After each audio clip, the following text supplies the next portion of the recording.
السلام علیکم ورحمۃ اللہ وبرکاتہ۔ نحمدہ و نصلی علی رسولہ الکریم، اما بعد۔ امید کرتا ہوں دوستوں کہ آپ لوگ خیر و عافیت سے ہوں گے۔ ایک ٹی وی ابھینیتری ہیں، فلم ایکٹریس، جن کا نام ہے راکھی ساونت۔ جب سے یہ فلمی دنیا کے اندر آئی ہیں تب سے لے کے آج تک ان کی پوری زندگی کنٹروورسیز کے اندر ہی گزری ہے۔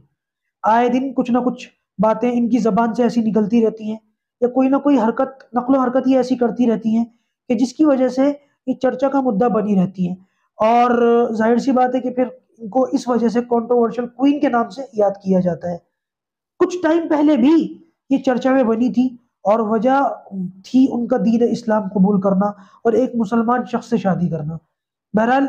کنٹروورشل لائف جو ان کی تھی وہ شادی کے بعد بھی اور اسلام قبول کرنے کے بعد بھی ختم نہیں ہوئی۔ جس وقت انہوں نے اسلام قبول کیا تھا اس وقت بھی بہت سارے لوگوں نے ملا جلا رسپونس دیا تھا۔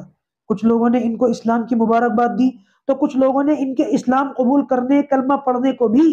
پبلک سٹی اسٹنٹ ہی قرار دیا تھا۔ اب بہرحال ہوا یہ ہے کہ یہ عمرہ کرنے کے لیے مکہ المکرمہ پہنچ چکی ہیں، اور ان کے وہاں پر جانے کے بعد ان کا ایک ویڈیو سامنے آیا ہے جس کے اندر بیت اللہ کے سامنے کھڑے ہو کر کے یہ اس شخص کا نام لے کر کے رو رہی ہیں کہ جس سے ان کا نکاح ہوا تھا، اور یہ کہہ رہی ہیں کہ اس گھر کی قسم کھا لو یا اس گھر کے مالک کی قسم کھا لو،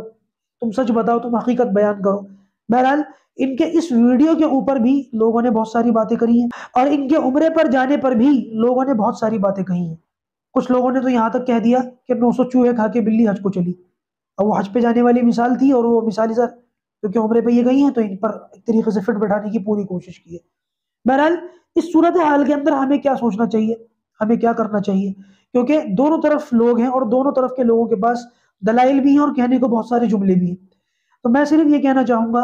بہت ممکن ہے ہماری زبان سے کوئی بات ایسی نکل جائے جو اللہ تعالیٰ کو ناگوار ہو، اور بہت ممکن ہے، چاہے 1% ہی صحیح، چانس تو ہے کہ اس بہن نے واقعی دین اسلام کو اس کی حقانیت سے متاثر ہو کر کے قبول کیا ہو، اور ہم لوگ کیونکہ اس کی سابقہ زندگی جیسی بھی تھی اس کو بنیاد بنا کر کے اس کی اس زندگی کو بھی ٹرول کرنے میں لگ گئے ہوں، اور بہت ممکن ہے کہ ہم بدگمانی کر رہے ہوں، بہت ممکن ہے کہ اللہ تعالیٰ کی بارگاہ میں ہم لوگ غلط ثابت ہو جائیں۔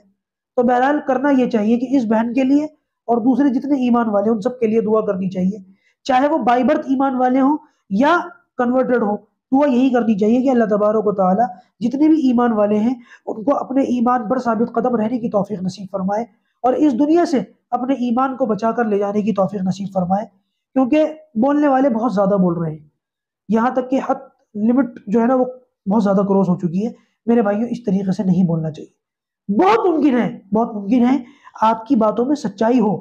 بہت ممکن ہے آپ بدگمان نہ ہو رہے ہو، صحیح کہہ رہے ہو، لیکن مجھ سے میرے بارے میں سوال کیا جائے گا قیامت کے دن یا قبر میں، میرے ذات کے بارے میں، میرے اعمال کے بارے میں سوال کیا جائے گا۔ کوئی راکھی ساونت ہو یا کوئی اور ہو، اس سے ہمارے جو ہے نا لینا، ہمارے اعمال کو کوئی لینا دینا نہیں ہے۔ ویسے بھی اس بہن کے بارے میں اس طریقے کی باتیں سننے کو ملی تھی کہ جب ان کو کسی نے اسلام قبول کرنے کے بعد، جو انہوں نے نام رکھا تھا فاطمہ، تو کسی نے ان کو ان کے سابقہ نام سے پکارا کہ بھائی تمہارا یہ راکھی ساونت کے پکارا ہوگا، تو انہوں نے کہا کہ مجھے اس نام سے نہ پکارو، اب میرا نام فاطمہ ہے۔ بہت ممکن ہے بھائی کہ یہ واقعی کنٹروورسی نہ ہو، انہوں نے واقعی دل سے ایمان قبول کیا ہو، اور خواہ ہم لوگ بدگمانی کر کے اپنے اعمال ضائع کر لیں۔ تو اس طریقے سے بچیں، ان باتوں سے بچیں، اور اس بہن کے لیے بھی دعا کریں اور پوری امت مسلمہ کے لیے دعا کریں۔